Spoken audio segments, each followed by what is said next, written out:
Guys मेरा नाम वसीम और आप देख रहे हैं डेली एसी। तो आज की इस वीडियो में फिर से आपका स्वागत है। जैसे कि गाइस आपको पता है कि मैं एसी से रिलेटेड वीडियो बनाता रहता हूं, तो आज फिर मैं वीडियो बना रहा हूं। वो इसलिए इस पर्पज से ताकि जो मेरे टेक्नीशियन भाई हैं उनको साइडों पे जाते हैं काम करने के लिए, फील्ड में जाते हैं, तो उनको थोड़ी सी प्रॉब्लम होती है कभी कभी के कभी कोई मशीन चेक करना तो उसमें एरर का कभी इशू आता है, फिर कोई मशीन चेक करना कोई प्रॉब्लम आती है, तो फिर हमें मशीन चेक करने के लिए हमें सब सब तो एकदम पता नहीं होता, तो हमें वो एरर के अगर हमें किसी भी एसी का एरर पता हो तो हमें वन वे थे, तो मैं आपको बताना चाहूंगा क्योंकि जो मेरे टेक्नीशियन भाई हैं कभी उनको दिक्कत ना हो, प्रॉब्लम ना हो, इसलिए मैं उनको ये इस वीडियो तो वहां पे ना मुझे प्रॉब्लम आती रहती है और मैं भी कई मुझसे ही बड़े हैं जो मैं उनसे भी बात करता हूँ तब प्रॉब्लम को सॉल्व होता है। तो मैं सोच रहा हूँ कि ऐसी मेरे साथ प्रॉब्लम आ रही है, ऐसी औरों के साथ भी प्रॉब्लम आती आती होगी, इसलिए तो मैं ये वीडियो बना रहा हूँ। बाकी भी आप जो बोर्ड पे देख रहे हैं ये सब मैंने अपने हाथ से लिखा है। बाकी जो भी मेरे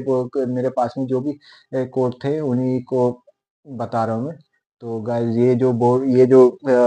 ये जो 15-20 आप कोड देख रहे हैं ये मेरा ये वोल्टास का कोड देख रहे हैं, ये 8.5 टन का वोल्टास के एसी के कोड है। जो भी अगर जिसको भी जो भी प्रॉब्लम हो, जो भी दिक्कत है, तो वो इस एरर कोड के माध्यम से अपनी प्रॉब्लम को सॉल्व कर सकता है। बस ये इसी माध्यम से वीडियो बना रहा हूँ। तो गाइस जो भी मैंने एरर कोड डाले हुए लिखे हैं उनको मैं वन बाई वन आपको दिखाता हूँ। ये ये डबल ई का एरर होता है।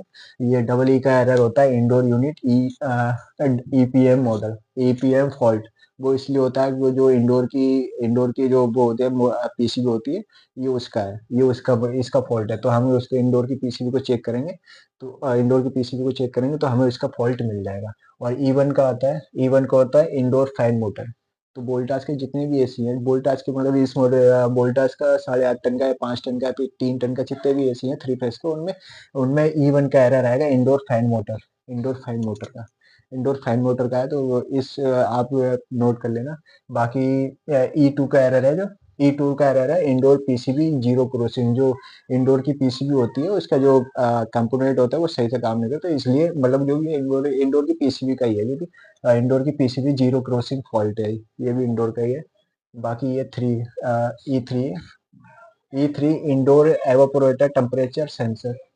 जो इंडोर का एवापोरेटर टेम्परेचर टेम्परेचर सेंसर होता है, ये उसका है ई थ्री उसका है। और E four indoor indoor room air temperature sensor. जो इंडोर का ईयर टेम्परेचर सेंसर होता है, ये उसका है इंडोर रूम ईयर टेम्परेचर। जो रूम का टेम्परेचर सेंस करता है, ये उसके लिए। जो अगर मान लो इस रूम में कहीं पे एसी लगा हुआ है तो उसमें ना एक बाहर टेम्परेचर, एक रूम का टेम्परेचर सेंस करने का वो टेम्परेचर होगा, एक कॉइल सेंसर होगा। तो कॉइल सेंसर का ये है। और जो indoor room air temperature sensor है वो ये है, ठीक है। और ईसी का एरर ये है indoor evaporator inlet inlet temperature, ठीक है। ये इनलेट टेम्परेचर है। और E H sorry E H का है indoor outlet temperature sensor, indoor outlet temperature sensor. और ई एल होता है wire controller connection communication fault. और इवन ई एफ को होता है ड्रेनेज फॉल्ट। अगर मान लो किसी के डक्टेबल एसी में अगर मोटर लगी हुई है, पंप लगा हुआ है, तो उसका ये आएगा ड्रेनेज फॉल्ट। और बाकी F9 का वाईफाई मॉडल फॉल्ट।